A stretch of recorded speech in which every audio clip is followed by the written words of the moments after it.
மாற்றம் தரேன்னு வந்த ஒரு ஆளை இன்னைக்கு சட்டமன்றத்துல ஓட விட்டுருக்காங்க மேடம் பிரேமலதா அவர்களும் நம்மளுடைய எதிர்க்கட்சி தலைவர் அண்ணன் உதயநிதி அவர்களும்.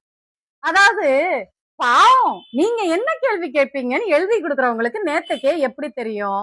நீங்களா உங்க பாட்டுக்கு அடுக்கடுக்கா கேள்வி கேட்டா கேட்ட கேள்விக்கு பதில் சொல்ல தெரியாம நேத்தே எழுதி கொடுத்தத மனப்பாடம் பண்ணி ரிகார்சல் பண்ணிட்டு அதையே திரும்ப இன்னைக்கு வந்து பேசி காட்டிட்டு கேள்விக்கு சம்பந்தமே இல்லாம பேசிட்டு எக்ஸ் தளத்துல போய், அதாவது சோசியல் மீடியால போய் உட்கார்ந்து ஒப்பாரி வச்சிட்டு இருக்காரு. அதாவது ரீல்ஸ் மோகத்தை விட்டுட்டு ரியல் லைஃபுக்கு வாங்க, ரியலா ஆட்சி பண்ண வாங்க நாங்க சொன்னதுல இப்ப ஏதாவது தப்பு இருக்கா? இதுல உங்களுடைய விர்ச்சுவல் வாரியர்ஸ் சோசியல் மீடியால முட்டு கொடுத்துட்டு இருக்கானுங்க. எப்படி தெரியுமா?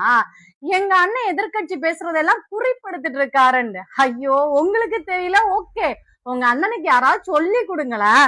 சட்டமன்றத்துல பேசுறதெல்லாம் குறிப்பெடுக்க வேண்டாம், அங்க ஏற்கனவே அதெல்லாம் அவை குறிப்புல ரெக்கார்ட் ஆயிரும்ங்கிறது கூடயா தெரியாம நீங்க மாற்றத்தை கொண்டு வர வந்தீங்க.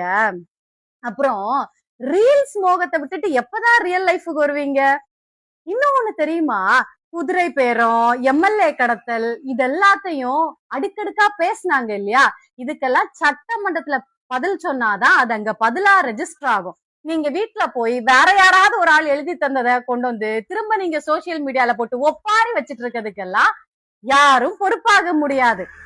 அப்புறம் 66% மக்கள் உங்களை தேர்ந்தெடுக்கல.